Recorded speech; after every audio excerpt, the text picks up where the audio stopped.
اچھا، تو ایک بزرگ بھی ہیں نا، ان کا ایک واقعہ جو ہے وہ کتابوں میں لکھا ہوا ہے کہ ان کا نام تھا حضرت حاتم اصم، ٹھیک ہے نا؟ تو نام تو ان کا حاتم تھا، لیکن ان کا ایک لفظ ان کے ساتھ نام کے ساتھ جڑ گیا، اصم۔ اصم کہتے ہیں بہرا شخص، ٹھیک ہے نا، جس کو سنائی نہیں دیتا۔ تو واقعہ یہ تھا کہ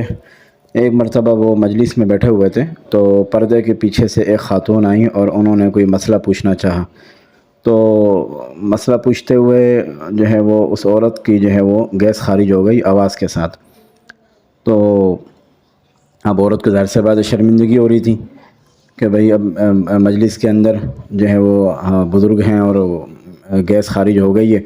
تو شرمندگی ہو رہی تھی۔ تو اب دیکھیں اس عورت کو شرمندگی سے بچانے کے لیے، اور ایک مسلمان کی عزت اور ایک انسان کی عزت کتنی قیمتی ہے،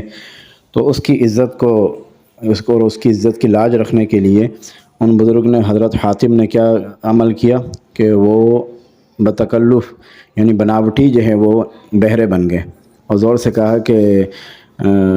بہن تم کیا بات کر رہی ہو، زور سے کہو، مجھے سنائی نہیں دے رہا، مجھے کم سنائی دیتا ہے۔ تو اس سے اس عورت کو شرمندگی سے بچا لیا، اور وہ عورت کو اچھا محسوس ہوا کہ چلو بھئی اچھا ہوا کہ مجھے ان بزرگ نے سنا نہیں اور ان کو جو ہے وہ آواز نہیں آتی ہے۔ تو اب دیکھیں بات یہ ہے کہ ان بزرگ نے اس مجلس تک اپنے آپ کو محدود نہیں رکھا، کیونکہ بعد میں ہو سکتا ہے اس کو کسی اور طریقے سے پتہ چل جاتا ہے کہ انہوں نے جو ہے وہ ایک ایکٹنگ کی ہے بہرا بننے کی۔ تو حضرت حاتم نے اپنے آپ کو زندگی بھر جو ہے وہ بہرا جو ہے وہ بنا لیا کہ جب بھی کوئی ان سے ملتا تو وہ یہی کہتا ہے کہ زور سے کہو، مجھے سنائی نہیں دیتا، تو تاکہ ایک عورت تک یہ بات نہ پہنچے اور اس کو جو ہے وہ کبھی شرمندگی کا سامنا نہ اٹھانا پڑے۔ تو دیکھیں ان کے نام کے ساتھ یہ حضرت حاتم اصم، اصم کا لفظ لگ گیا، اصم کہتے ہیں بہرے شخص کو۔ اب دیکھیں یہ زندگی بھر جو ہے وہ ایک عورت کو اور ایک مسلمان کو اور ایک انسان کی عزت کو انہوں نے بچا کے رکھا، تو اس کے اندر ہمارے لیے کتنا سبق ہے، سمجھ رہے ہیں؟ ہمارے لیے کتنا سبق ہے۔ ہم جو ہے وہ دوسروں کی پرائیویسی کے اندر یا دوسروں کی ذاتی زندگی میں ٹوہ میں لگے ہوتے ہیں کہ کسی طرح سے کسی کے میسیج ہمارے سامنے آ جائیں یا کوئی اس کی ذاتی زندگی کے بارے میں کچھ حالات ہمارے سامنے آ جائیں تاکہ ہم اس کو ذلیل کر سکیں یا اس کو شرمندگی اٹھانی پڑ جائے۔ تو جبکہ ہمارا اسلام جو ہے وہ اس کے برخلاف ہماری تربیت کرتا ہے کہ ہمیں کسی کی بھی ذاتی زندگی کے اندر اگر ہمیں معلوم بھی ہو جائے تو ہم ایسا بن جائیں کہ جیسا کہ ہمیں معلوم نہیں ہے، اور ہم اس کو جو ہے وہ لوگوں کے سامنے شرمندگی سے اس کو بچائیں۔